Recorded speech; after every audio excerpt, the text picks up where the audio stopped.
पहले मैं एक छोटा सा रिकैप कर देता हूँ जो हमने पिछले क्लास में किया था।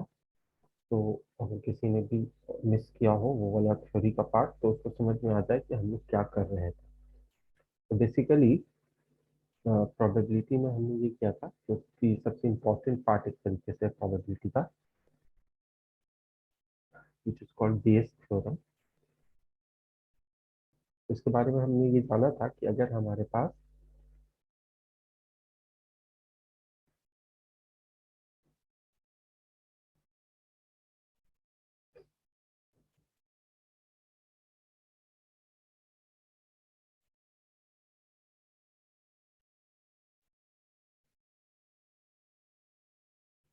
if there are n mutually exclusive and exhaustive events, mutually exclusive का मतलब ये था कि अगर हम किसी भी दो इवेंट को ले लें तो उसका इंटरसेक्शन जो होगा वो फाई होगा।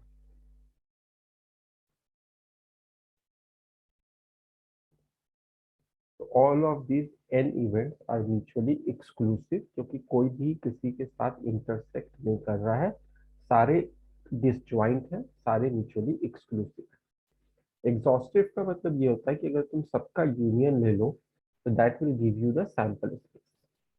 तो हमने दो चीज पढ़ी थी जो 11th के भी एनसीईआरटी में हमने किया था, mutually exclusive and exhaustive events. Mutually exclusive मैं फिर से बता दे रहा हूँ कि किसी भी दो का इंटरसेक्शन नल सेट होगा, और एग्जॉस्टिव का मतलब ये है कि अगर हम सबका यूनियन लेंगे तो हमें सैंपल स्पेस मिल जाएगा। उस सिचुएशन में अगर हमारे पास कोई एक इवेंट है ए, जो कुछ इवेंट से ओवरलैप कर रहा होगा, कुछ से नहीं भी करता होगा, and if we are asked to find out probability of any event E2, let us suppose, then A has already happened. So E2 is actually a reason, A is actually the effect. तो अगर मैंने जैसे बताया था पिछली class में कि अगर तुम्हारे पास इफेक्ट जो है वो आ गया है और उसका कॉज पता करना है, तो that the formula is being done by Bayes theorem, जो ये कहता है कि this is probability of E2 into probability of A upon E2 divided by probability of E1 into probability of A by E1। इसी तरीके से 2 के लिए, इसी तरीके से 3 के लिए, इसी तरीके से n के लिए। तो ये था बेस थ्योरम। इस पे हमने कुछ क्वेश्चंस भी किए थे और आज भी करेंगे कुछ क्वेश्चन। तो पहले ये बताओ कि किसी का डाउट है बेस थ्योरम के क्वेश्चंस पे?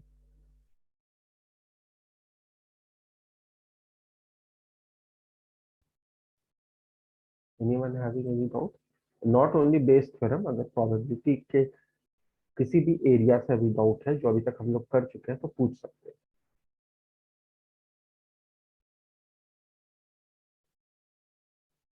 ठीक है, तो कुछ क्वेश्चंस डिस्कस करते हैं पहले, और जो जिन्होंने मिस कर लिया होगा वो भी देख लेंगे कि क्वेश्चंस को किस तरीके से हमें हैंडल करना है, बेस थ्योरम के क्वेश्चंस को।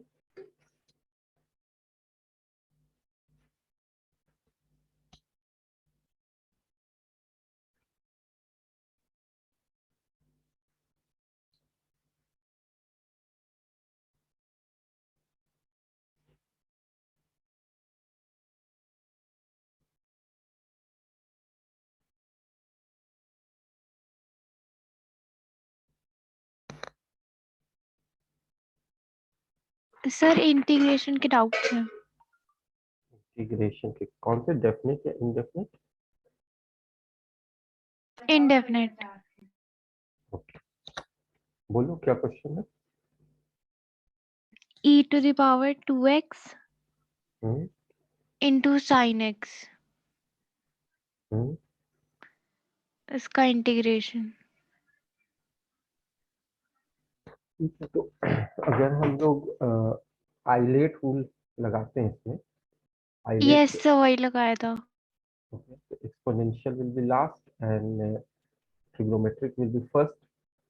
This is trigonometric, this is exponential. तो क्या होगा, first sin x into integral of e to the power 2x, which will be e to the power 2x upon 2 minus integral of derivative of sin x into integral of e to the power 2x by 2। ये step तो clear है। Islet के according हमने by parts लगा दिया है। Yes sir. तो लिख सकते हैं sin x into e to the power 2x by 2 minus half बाहर कर लेते हैं, cos x into e to the power 2x dx is equal to sin x into e to the power 2x by 2 minus half. इसमें फिर से by parts लगा देंगे। Again ये u है, ये v है, first into integral of second minus integral derivative of first minus sine x, तो आगे प्लस बन जाएगा into e to the power 2x by 2।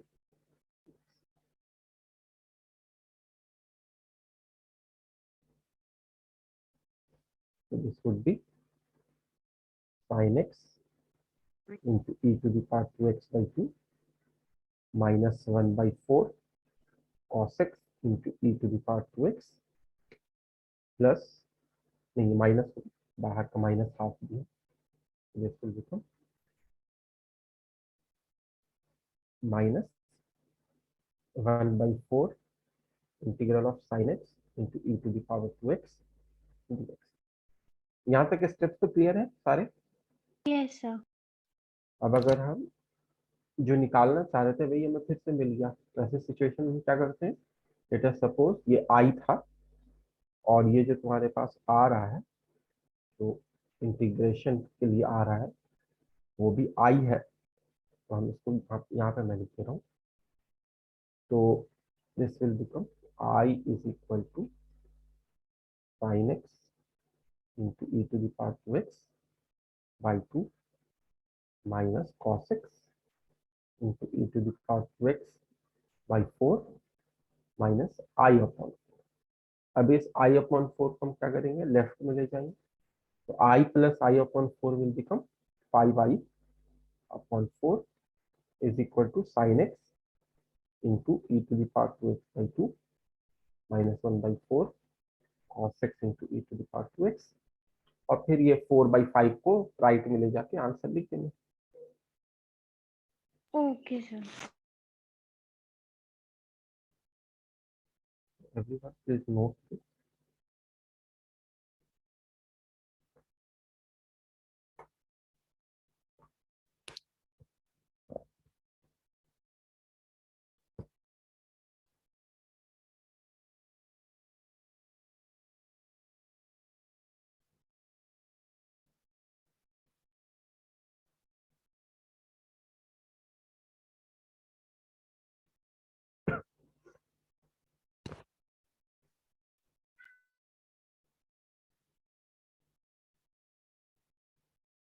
Done sir.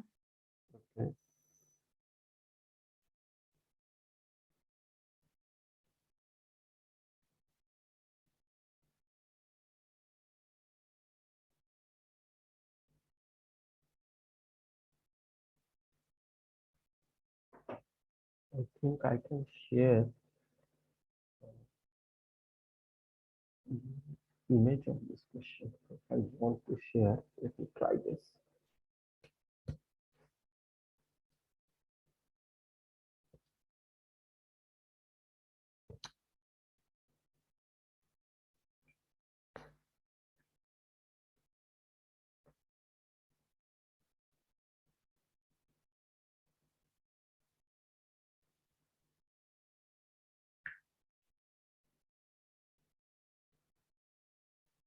I'm trying to share a question without writing it. So let me see how can I do this.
Is this question visible to you? Yes, sir. Okay. So just try to do this question, then we'll discuss it. The question is saying consider a test to detect a disease that 0.1% of the population have. The test is 99% effective in detecting an infected person. However, the test gives a false positive result in 0.5% of cases. If a person tests positive for the disease, what is the probability that they actually have it? So this is the question. Try to do it, then we'll discuss it now. यहाँ पर again मैं ये कहूँगा कि जो भी तुम events ले रहे हो उसको थोड़ा सा लेने के पहले थोड़ा सोचो, उसके बाद ही किसको हमें E1 E2 EN लेना है, किसको ए लेना है। उसके बाद एक बार ये क्लियर हो जाएगा तो फिर बेस टर्म लगाना ज़्यादा दिक्कत वाली बात नहीं होती है।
इवेंट्स लेने में अगर दिक्कत होगी तो बताना, पहले मैं इवेंट्स बता दूंगा।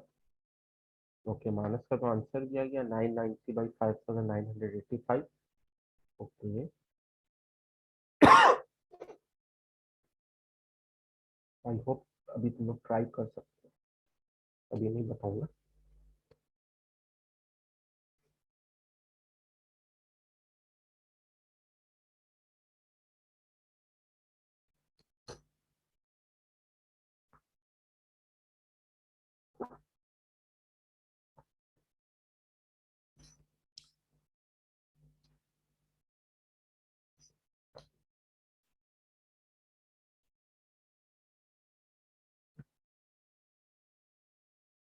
देखो, जब एक्सपेरिमेंट स्टार्ट करेंगे, जैसा मैंने तुम्हें बताया था,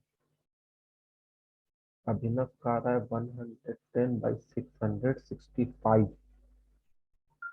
यहाँ से ये जो मानस का आ रहा था उसको 9 से हम डिवाइड करते हैं।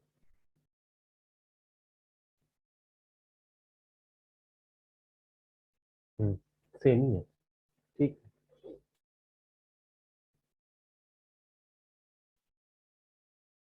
यश का भी वही आ रहा है, ठीक है। बेसिकली जब हम एक्सपेरिमेंट स्टार्ट कर रहे हैं तो हमारे पास दो केसेस हो सकते हैं। What are the cases? कि जिस भी पर्सन को हम टेस्ट कर रहे हैं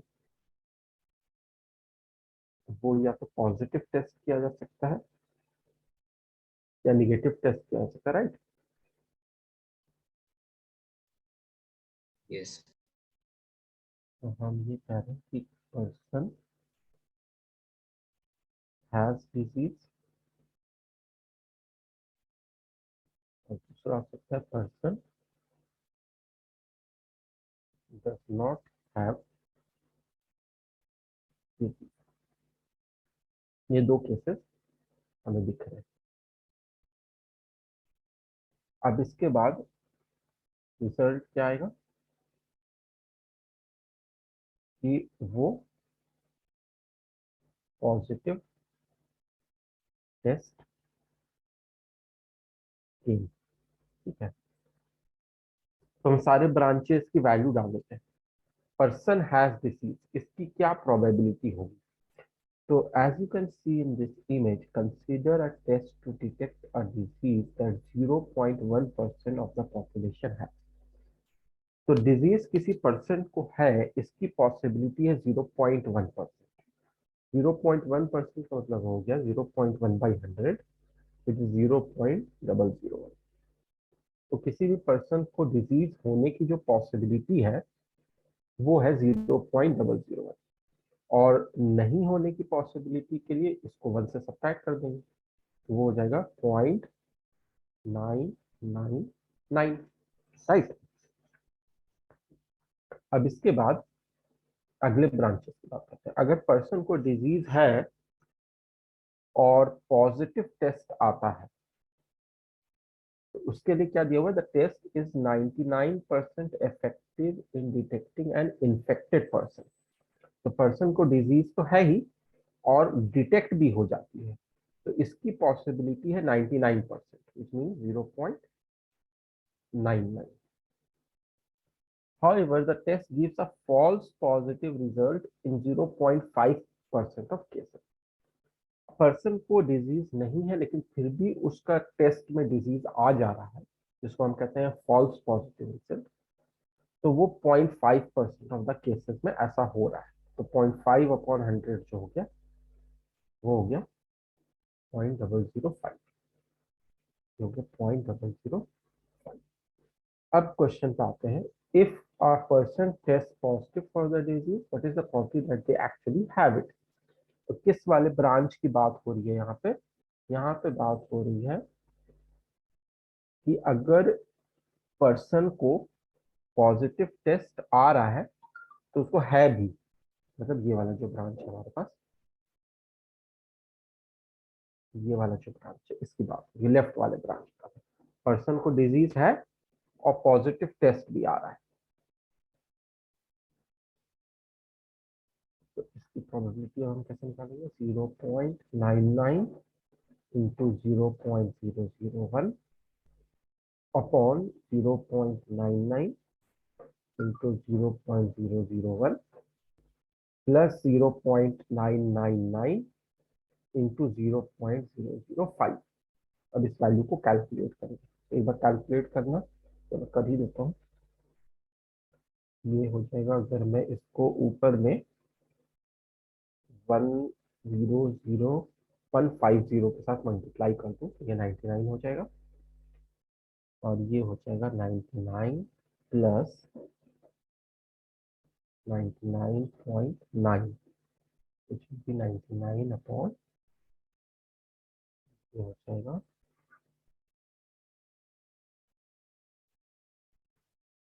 198.9। आई थिंक सही चल रहा है, तो कोई दिक्कत? हाँ, एक सौ, सॉरी गलती हो गई, 0.005 से करते हैं इसको।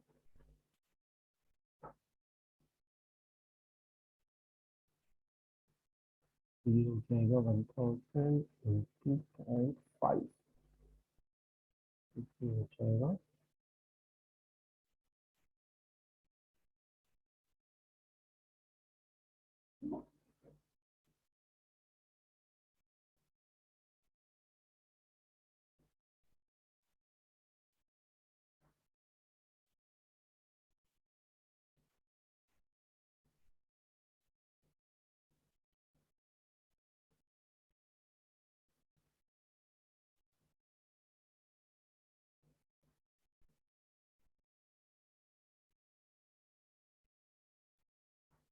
यही आ रहा है ना, 990 अपॉन 298.8। तो ये डेसिमल हट जाएगा यहाँ पर से। तुम लोग का आंसर तो कुछ अलग आ रहा था।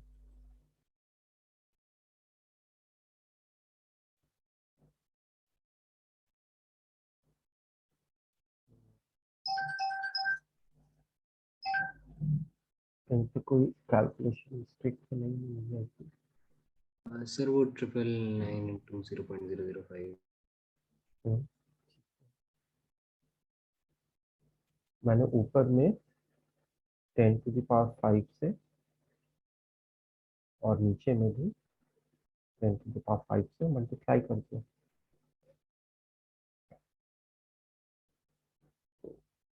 ये 3, ये 2,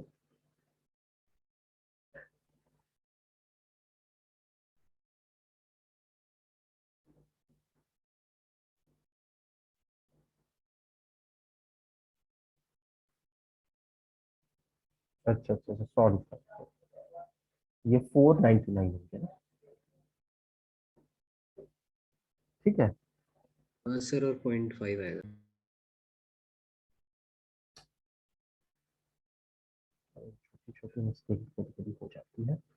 499.5, तो ये हो जाएगा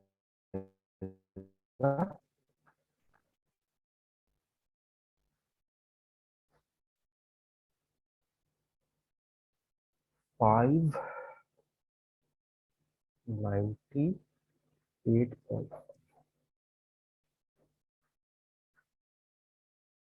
इसको अगर हम 5 से 10 से डिवाइड करते हैं, नहीं 9 से, तो ये 110 हो जाएगा। 9 9 9 6 9 6 54, फिर 54 और फिर 5। ये आंसर आ रहा है। इसको फर्दर और भी सिंप्लीफाई कर सकते हैं इनफैक्ट। फर्दर अगर 5 से करते हैं, 5 to 10, 5 to 10, 5 and 5, ये आंसर हम लिख सकते हैं। इससे फर्दर ये डिवाइड होगा, इसलिए आंसर मैं वो चेक भी कर लेता हूँ। तुम लोग का भी जिसका आया है उसका यही आंसर आया है।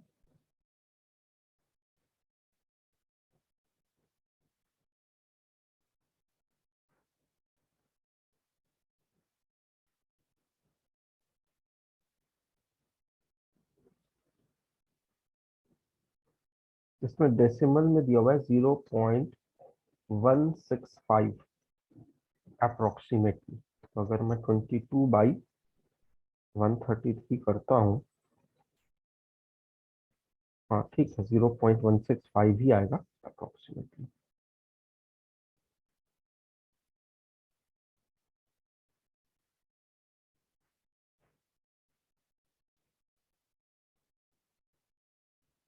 फाइन।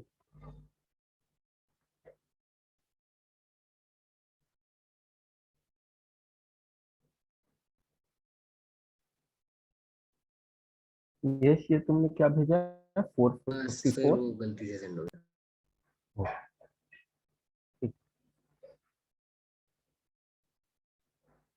एक में लेफ्ट किया है, अब भेजा पता नहीं चला गया।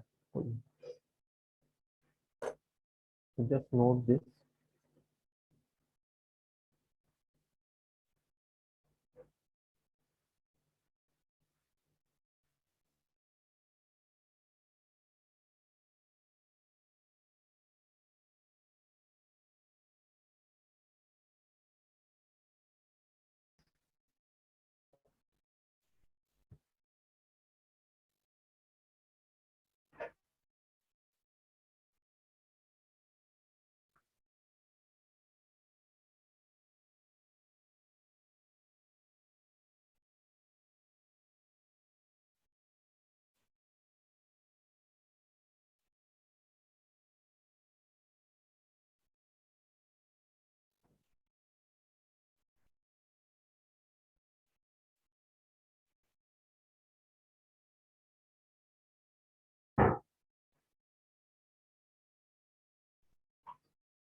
Let us see one more problem.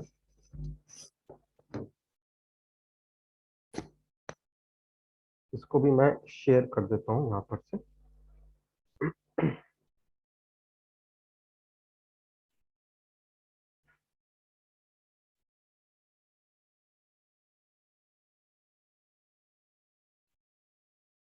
In fact ये सारे ही काफी सही प्रॉब्लम लग रहे हैं मुझे, इन सबको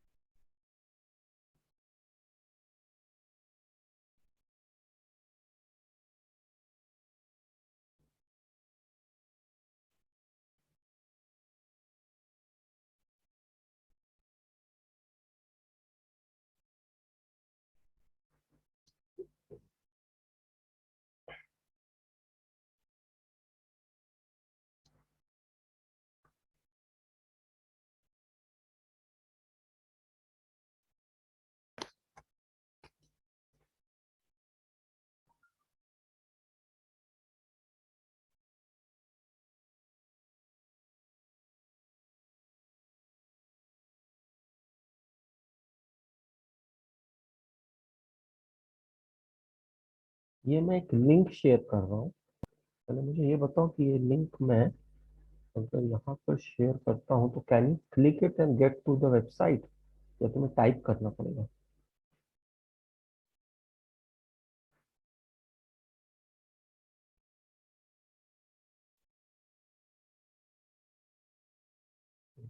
लिंक शेयर करने का option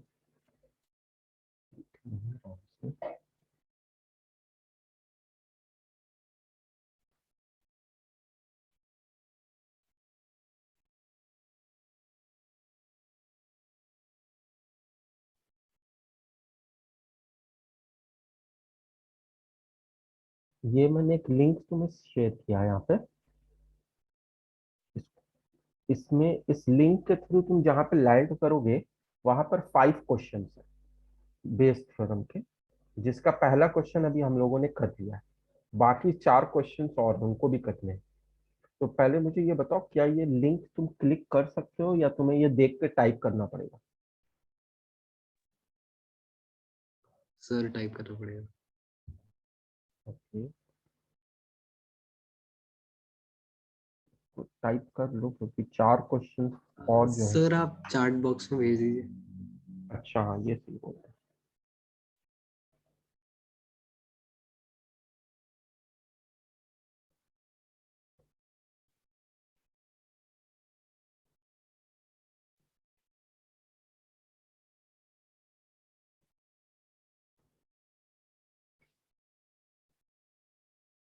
is it visible to everyone? अब ये लिंक क्लिकेबल है ना सबके लिए? Yes sir. ठीक है, तो इस लिंक के थ्रू तुम जिस पेज पे लैंड करोगे उसमें 5 बेस थ्योरम के क्वेश्चन है, जिसमें से पहला भी हम लोगों ने डिस्कस कर लिया है। अब क्या है कि तुम्हें बाकी के 4 भी करने हैं, फिर उनको हम डिस्कस करेंगे। और इसमें क्लिक करने पे क्वेश्चन को अगर क्लिक करोगे तो सॉल्यूशन भी आ जाता है, लेकिन तुम्हें वो नहीं करना है। जो भी है तुम्हें अपने से ट्राई करना है, नहीं होगा तो फिर हम लोग डिस्कस करेंगे। क्वेश्चन को क्लिक करके सॉल्यूशन नहीं लाना है। Is this clear to everyone? Yes sir. So if I give you around 15 minutes, you will be able to do all the 4 questions, rest 4.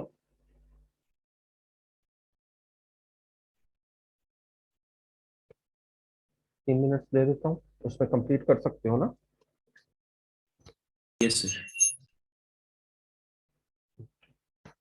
ठीक है, तो फिर मैं आता हूँ, तो काम निपटा देता हूँ।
Yes.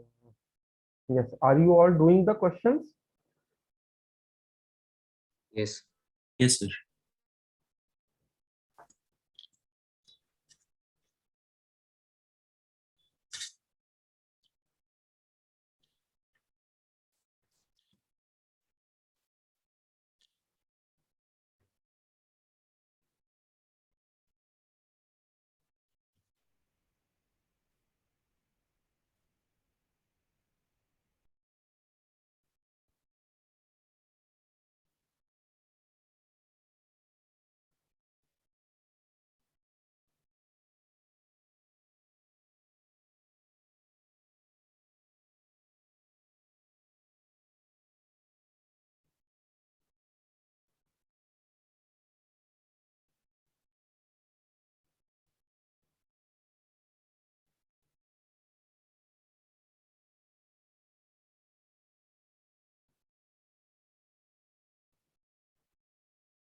कौन से क्वेश्चन नंबर पे होगी? सेकंड हो गया?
If there is any confusion anywhere, you can ask at that moment only.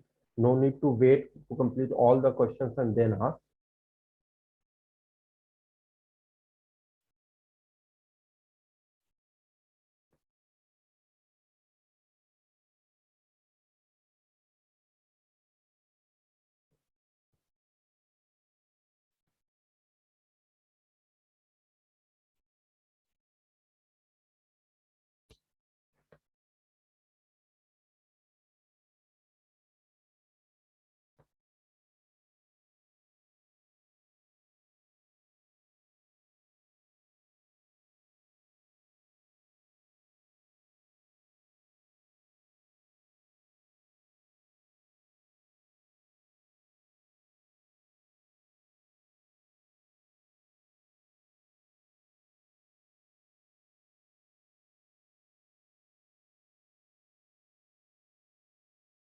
What the second question says, two production lines produce the same part. Line 1 produces 1000 parts per week, of which 100 are defective. Line 2 produces 2000 parts per week, of which 150 are defective. If you choose a part randomly from the stock, what is the probability it is defective? Second part says, if it is defective, what is the probability that it was produced by line 1? ठीक है, तो जो इसमें दो question है, पहला question जो है वो टोटल प्रोबेबिलिटी का है और दूसरा क्वेश्चन जो है वो बेस थ्योरम का है। मतलब प्रॉब्लम नंबर 2 के जो दो पार्ट्स हैं उनकी बात कर रहा हूँ। कर रहे हो या हो गया या नहीं हो रहा है, जैसा बताओगे मैं इसको भी एक्सप्लेन करूँगा।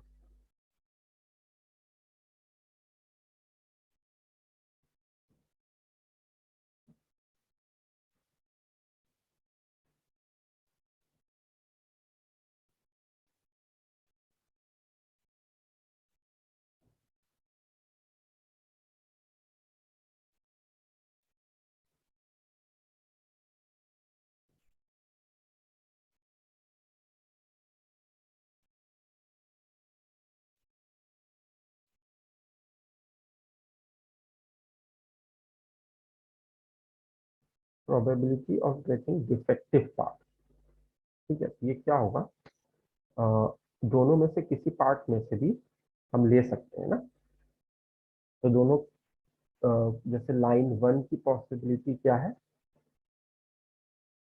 लेने की, into what is the probability that it is defective if it is taken from line 1 plus probability of getting it from line 2 into probability of getting defective if it is taken from line 2। तो ये होता है total probability में। तो basically line 1 से लें या line 2 से लें, दोनों से लेने की जो पॉसिबिलिटी है वो बराबर है, हाफ एंड हाफ है। अगर लाइन 1 से लेते हैं तो डिफेक्टिव होने की प्रोबेबिलिटी 101 आउट ऑफ 1000, तो लाइन 1 की प्रोबेबिलिटी हाफ और लाइन 1 में से डिफेक्टिव आने की प्रोबेबिलिटी 100/1000। लाइन 2 को लेने की प्रोबेबिलिटी हाफ है, ये दोनों प्रोबेबिलिटी, दोनों को साथ इक्वल प्रोबेबल मान रहे हैं, यहाँ पे कुछ अलग से दिया नहीं है ना। लाइन 2 में 2000 में से 150 डिफेक्टिव आता है। अब इसको कैलकुलेट करना है, तो ये हो जाएगा 1/20 और ये हो जाएगा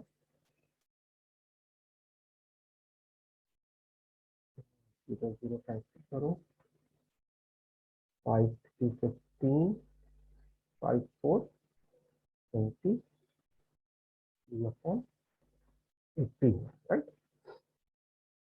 This will be 84 plus 3, which is 7/80. So this is the answer for the first part. Is this clear? Sir half से मल्टीप्लाई क्यों कर रहे हैं हम इसमें? तो ये बेस थ्योरम पिछली क्लास अटेंड कर चुकी ना तुम आसिया? Yes sir. ये तुम्हें देखना पड़ेगा कि क्यों कर रहे हैं। तो ये सब तो रिलेटेड है जो हम स्टार्टिंग से प्रोबेबिलिटी में करते आ रहे हैं।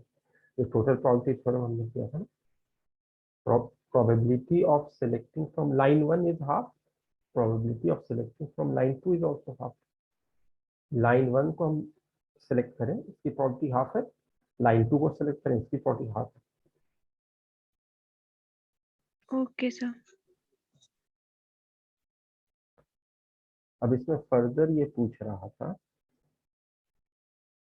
if it is defective, what is the probability that it was produced by line 1? Sir हाँ, सर बट हम लाइन 1 और लाइन 2 की probability total number of equipment produce से क्यों नहीं निकालते? लाइन 1 या लाइन 2 की तो बराबर प्रोबेबिलिटी है ना। ऐसा सर तो पर 1/3 और 2/3 नहीं होनी चाहिए, क्योंकि वो दोनों अलग अलग अमाउंट में प्रोड्यूस कर रहे हैं। हम जो फाइनल प्रोडक्ट है उसकी बात नहीं कर रहे हैं, हम तो अभी बात कर रहे हैं कि हम कौन सा लाइन चूज करेंगे। तो दो लाइन है, उसमें से लाइन 1 चूज करेंगे या लाइन 2 चूज करेंगे, और दोनों की प्रोबेबिलिटी बराबर है। फिर जब हम लाइन 1 चूज कर लेंगे तो उससे जो प्रोड्यूस हो रहे हैं वो अलग है, और जो लाइन 2 है उससे जो प्रोड्यूस हो रहे हैं वो अलग है। जैसे सिंपल सी बात है कि दो लड़का है, एक लड़के के पास एक टॉफी है, एक लड़के के पास दो टॉफी है।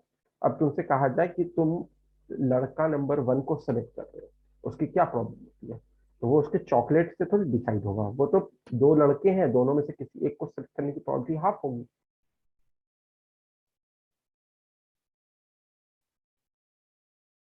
Is it okay? Sir but हम पार्ट तो स्टॉक से सिलेक्ट कर रहे हैं ना। वो तो बात का प्रोसेस है ना। जैसे मैंने भी तुम्हें क्या एग्जांपल दिया, दो लड़का है ए और बी, ठीक है। ए के पास एक टॉफी है, बी के पास दो टॉफी है, ठीक है।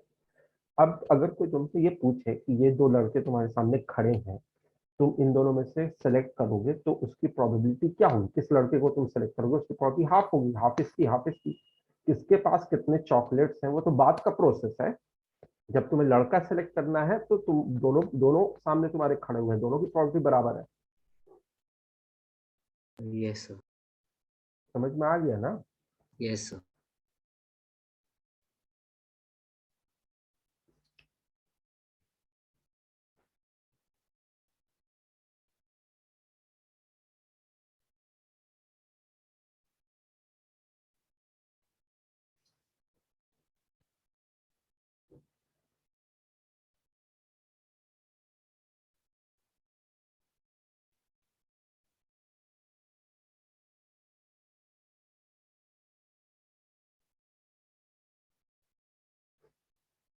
अब इसके बाद क्या बोल रहा था कि if it is defective, what is the probability of produced by line 1? तो probability of getting from line 1, if it is defective, तो हम क्या करते थे, P of L1 into P of D by L1, ये बेस थ्योरम हो गया। Upon जो नीचे में हम करते थे वो तो हमने यहाँ पे कर ही लिया है, प्रॉपर्टी ऑफ डिफेक्टिव, तो वो तो हमें पता ही है 7/80, उसको फिर से करने की जरूरत है नहीं। Property of L1 is half, property of D by L1 is 1/10, ठीक है। ये हो गया 7/80, you will get 4/7, ये आंसर होगा ना।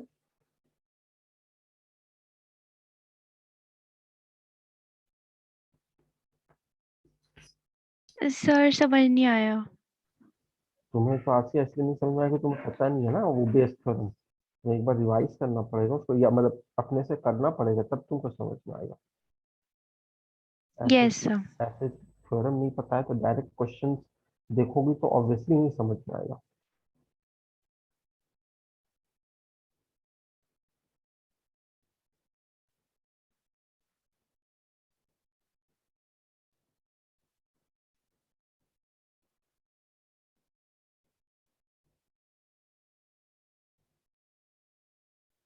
सर तो फिर आज की क्लास में तो इसी थ्योरम के क्वेश्चंस होंगे, तो मुझे अभी कहीं जाना भी है तो मैं अभी लीव कर दूं और वो वाला लेक्चर देख लूंगी और उसके बाद ये वाला भी देख लूंगी। ठीक है हर्षित। Okay sir.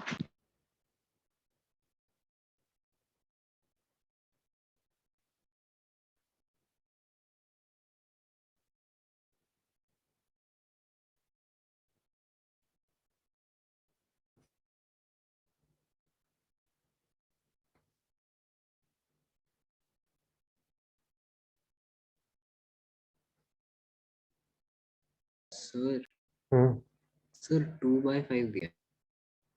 आंसर 2/5 दिया है। Yes sir. कैलकुलेशन मिस्टेक हुई होगी फिर। देखते हैं, 1 मिनट।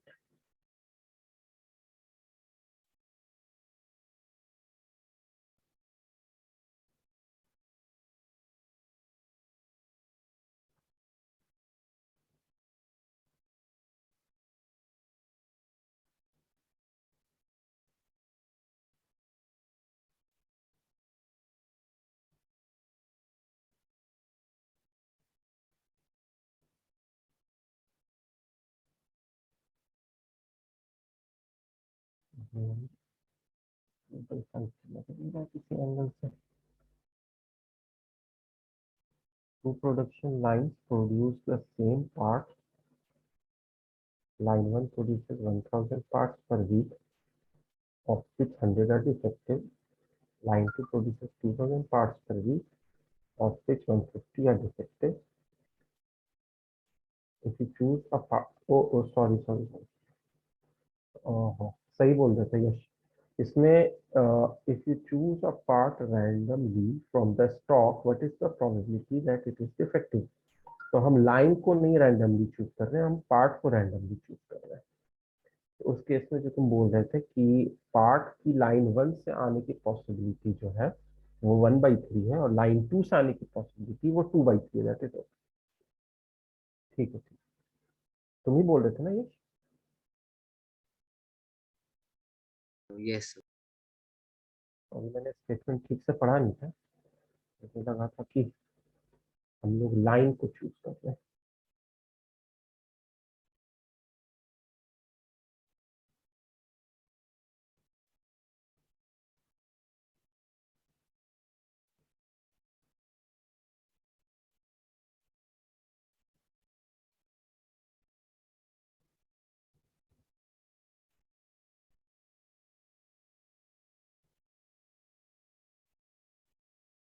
तो हाँ, मतलब अगर तुम 3000 पार्ट्स लेते हो तो उसमें से 2000 पार्ट्स लाइन 1 प्रोड्यूस कर रहा होगा, और 1000 पार्ट्स लाइन 2 प्रोड्यूस कर रहा होगा, और 1000 पार्ट्स लाइन 1 कर रहा होगा। तो 1/3 इज द प्रोबेबिलिटी कि प्रोडक्ट लाइन 1 से आया हो, 2/3 is the probability that product line 2 से आया हो। तो उस केस में ये हो जाएगा 1/30 plus 1/20, that will be 60, and this will be 5, so this will become 1/12,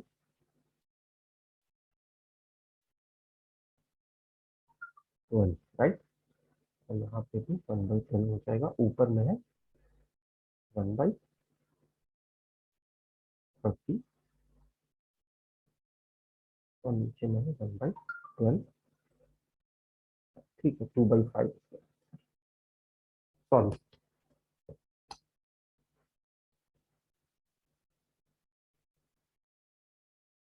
Is it clear? Abhinav, Manas, Afan, and Nehra. Nehra, you have joined just now.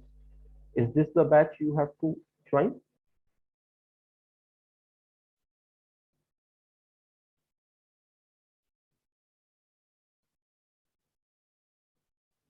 Anyway, let us come to question number 3.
Problem number 3 में क्या है?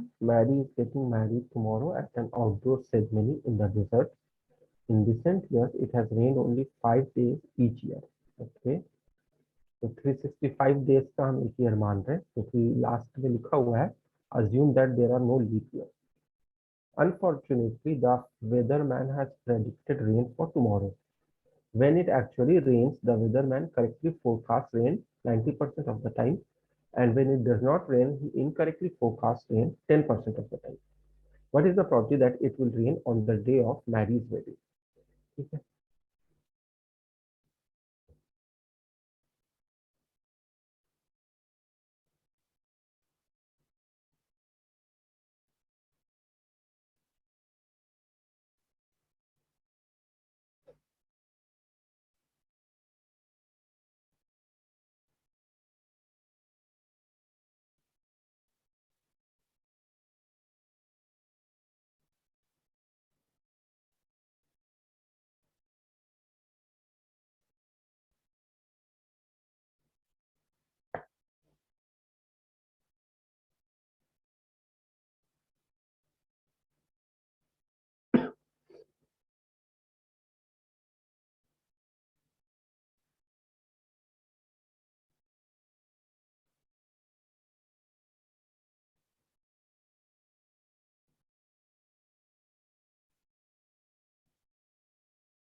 This is the question which we have to solve.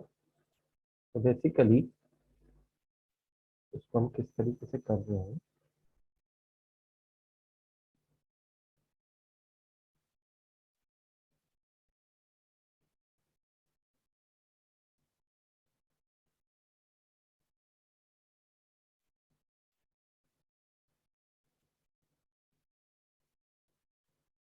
तो किसी भी दिन या तो rain होगा या रेन नहीं होगा, यही 1/9 आ रहा है ये शो पे. और मैरीज वेडिंग या तो रेन में होगी या रेन में नहीं होगी.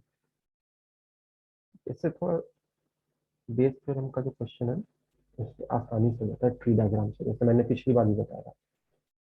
तो in recent years it has rained only 5 days each year. तो रेन होने की पॉसिबिलिटी है 5/365 और रेन नहीं होने की पॉसिबिलिटी है 360/365. अब क्या है, अगर रेन है तो उस केस में यहाँ पे has rain, marriage wedding has rain. तो अगर रेन का प्रिडिक्शन हुआ है और मैरिज वेडिंग के दिन रेन हो जाती है, इसकी कितनी पॉसिबिलिटी है? तो ये कह रहा है कि when it actually rains the weather man correctly forecast rain 90% of the time. तो करेक्ट फोरकास्टिंग जो है वो 90% ऑफ द टाइम हो सकती है, मतलब 0.9. और when it does not rain, he incorrectly forecasts rain 10% of the time.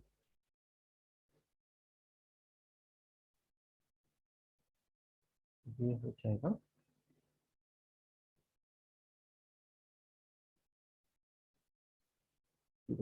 Right. यही अपना बनेगा डायग्राम. Is this okay?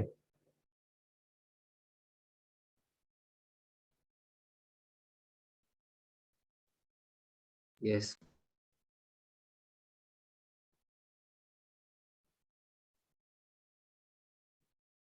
हम क्या निकाला, what is the probability that it will rain? Sir वो एंड में प्रेडिक्शन आएगा ना.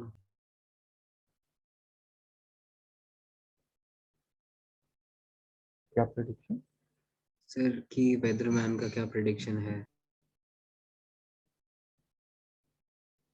तो वही तो लिखा ना, एक मिनट।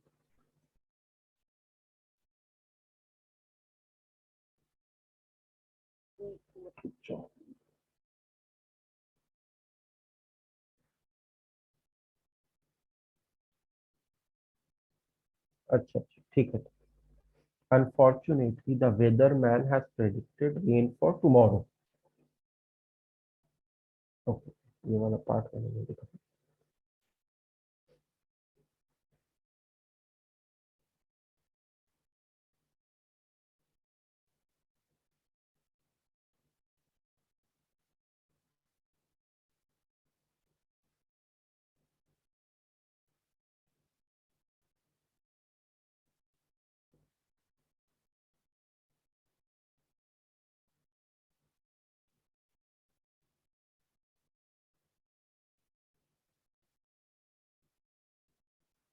एक मिनट, मुझे फिर थोड़ा सा इसको समझना पड़ेगा। Unfortunately, the weatherman has predicted rain for tomorrow. तो रेन तो प्रेडिक्ट हो की गई है, रेन होगी, इसकी पॉसिबिलिटी क्या है? अच्छा, ठीक है। तो अगर रेन होगी और उसको प्रेडिक्ट किया गया है तो वो हो गया 90%। And when it does not rain, correctly forecast rain 10%। ठीक है, यही बोल रहे थे ना? Yes sir.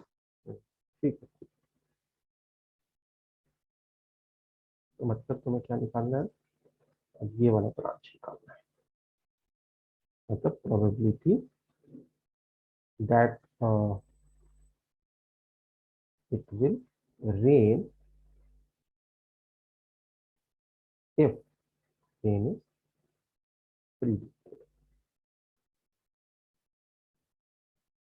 ठीक है, तब बस कैलकुलेशन करनी है।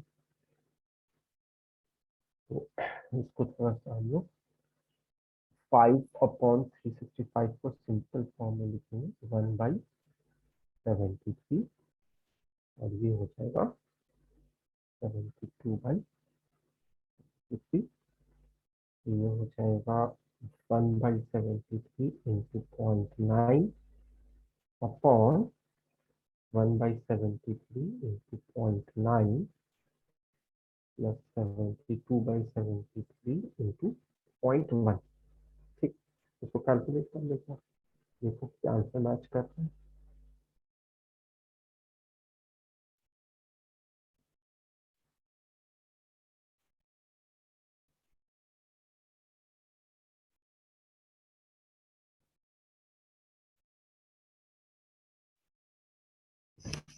आंसर शुड बी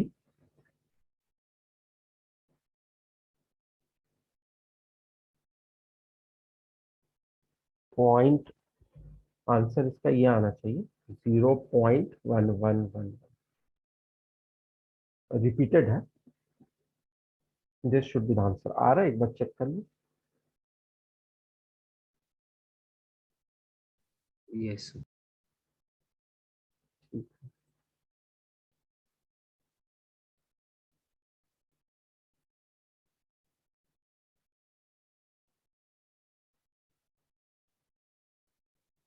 सर तो हम 1/9 भी कह सकते हैं।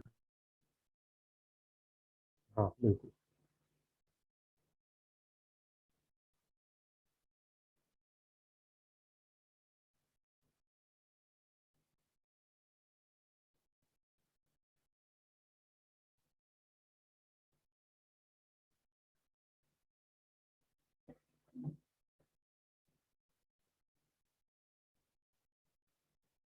Let us come to fourth question number।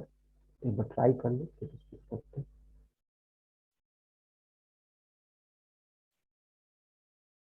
Afan and Nahira, are you understanding what we are doing here? Yes, sir. Yes, sir.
Okay. Yes, she's saying it is 6 by 13. Okay, let us see.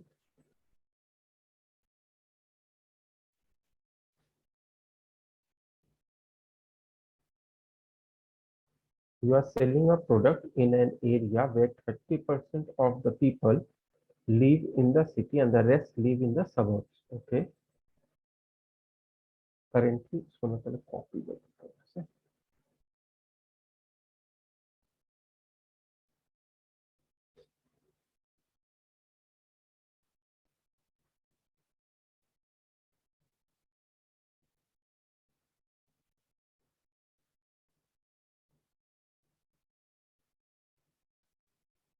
Currently, 20% of the city dwellers use your product and 10% of the suburbanites use your product.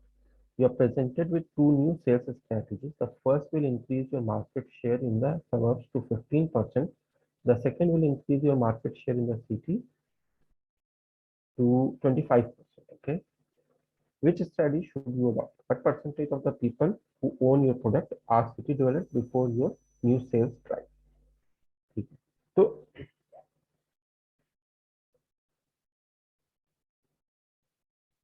पहले हम ये निकालते हैं कि जो दो strategy है हमारे पास, अगर हम ये वाली स्ट्रेटेजी लगा रहे हैं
तो ठीक है.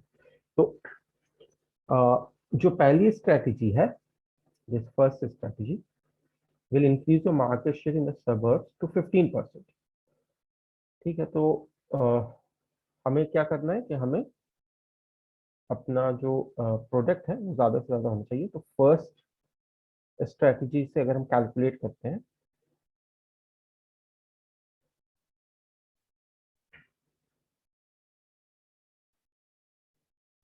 सिटी में कितने लोग हैं,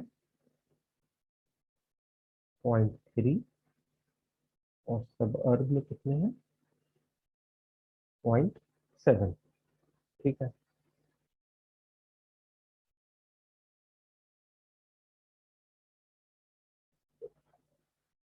Currently, 20% of the city dwellers use your product. 0.2 of 0.3. ठीक है. 10% of the suburbanites use your product. That is 0.1 of 0.7. ठीक है. तो इनिशियल जो प्रोडक्ट हमारा बिक रहा है वो यहाँ पर, पहले इसकी बात करें,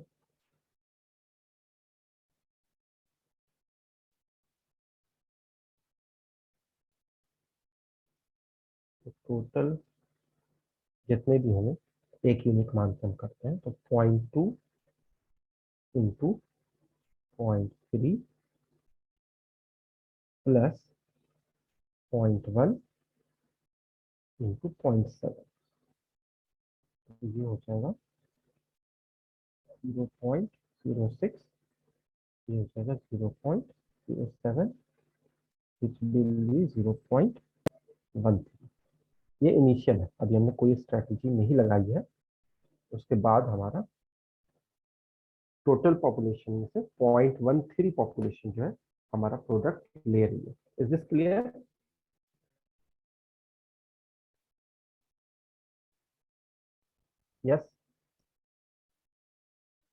Yes, sir. अब अगर हम स्ट्रेटेजी लगाते हैं तो फर्स्ट स्ट्रेटेजी के अकॉर्डिंग क्या हो रहा है कि मार्केट शेयर जो है 15% सब अर्ब में चला जा रहा है। तो इनिशियली सब अर्ब में मार्केट शेयर 10% था, ये 15% हो जाएगा। तो उस केस में हमारे पास होगा 0.2 इंटू 0.3 प्लस 0.15 इंटू 0.7। इसकी वैल्यू जब हम कैलकुलेट करेंगे ये तो 0.06 आ रहा है, ये हो जाएगा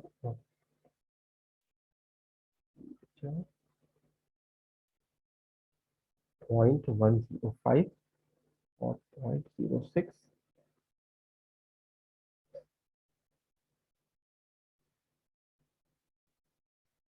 दिस विल बी 0.165। ठीक है।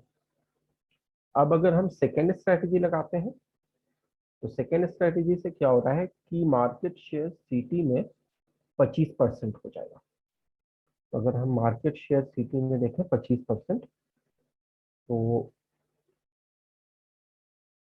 0.25 इंटू 0.3 प्लस 0.1 इंटू 0.7, ये वैल्यू क्या आएगी फाइनली, ये होगा 0.75 आ जाएगा, ये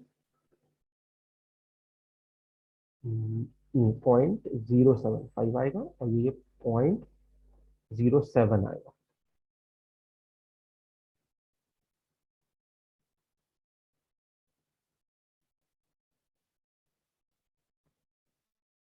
ये ऐड होके हो जाएगा 5 और 3 का 1 कैरी, नहीं 5 और 14 का 1 कैरी 0.145 हो रहा है। तो क्लियरली जो हमारी फर्स्ट स्ट्रेटजी है उससे हमारा प्रोडक्ट ज्यादा बिकेगा। ये तो फर्स्ट पार्ट हो गया। Is this clear? Yes, sir.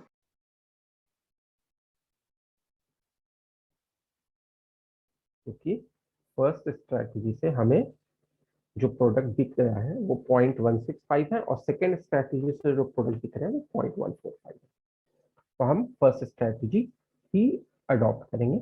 What percentage of the people who own your product are city developers before your new sales price? तो कितने परसेंटेज ऐसे हैं who own your product are city dwellers? तो कितने लोग हमारा प्रोडक्ट ओन कर रहे हैं? 0.13 कर रहे हैं। इससे पहले कि हम कोई स्ट्रेटेजी लगाएं तो 0.13 जो है वो हमारा प्रोडक्ट यूज कर रहे हैं और उसमें से यही आंसर हो जाएगा, 13% हो गया। What percentage of the people who own product, नहीं सिटी डॉलर्स बोल रहा है। तो 0.13 में से सिटी डॉलर्स कौन से हैं? 0.06। तो 0.06 upon 0.13 which is 6 upon 13. This should be the answer for the second part. Is it okay? Yes, तो sir. बस चेक कर लेते हैं। Is this answer coming?